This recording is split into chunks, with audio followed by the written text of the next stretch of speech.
So yun mga katubo, content muna tayo, no? Medyo matagalan nga tayo mag-content. Ngayon, magkakabit tayo ng mga faucet dito sa ating lababo. So ito, papakita ko sa inyo yung ating kakabitan na mga faucet. Nandito tayo ngayon sa CR ng pambabae, bali dalawang lababo ito. Tapos doon naman sa CR ng panlalaki ay isang lababo. So ito yung gagawin natin mga katubo.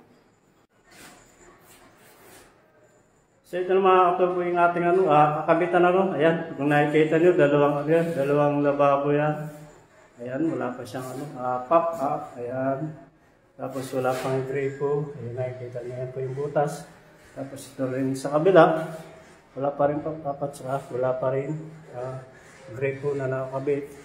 Tapos dito sa ilalim, ayan po yung ating aayusin. Yan.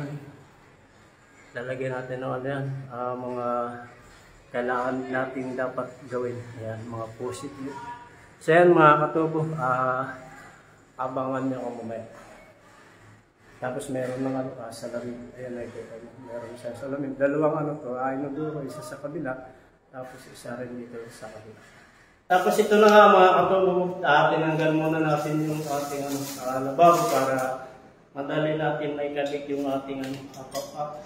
Lalagyan na natin ng pop-up to. Install natin yung para mas maganda.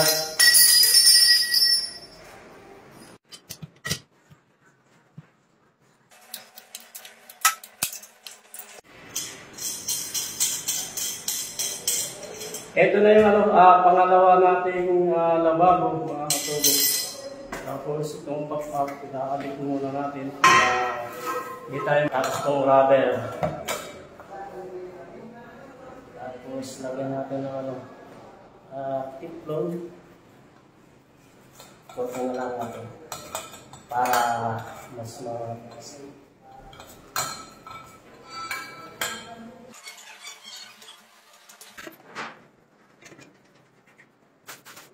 Sabi naman natin sa kasi ako yung natin kami ng tapos wala ng kami.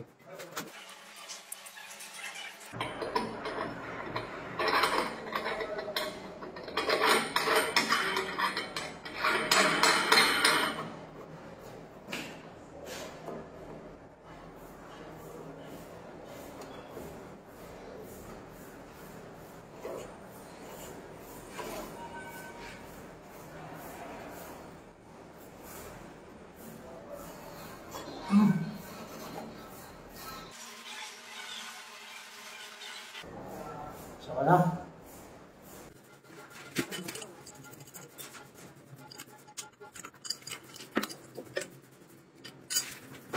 Ito naman yung kakabit natin, yung flexible.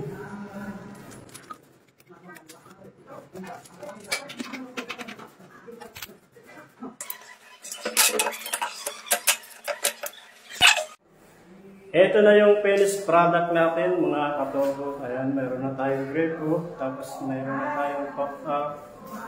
Tapos ito sa kabila, ganun din na rin siya. Meron siyang gripo. Ang kulang na lang natin dyan ay yung testing lang mga katubo. So ayan. Ayan, nakikita nyo. Pangalak ang tayo. Tapos pagdating naman dito sa ilalim, nakakabit na yung ating mga flexible dyan, mga posit. So ayan. Ayan. Ang kulang na lang natin dyan ay yung testing na lang mga katubo. Testing pa namin yan. Tapos yung dyan, babawasan natin yan. So yan mga katubo, maraming salamat sa inyo.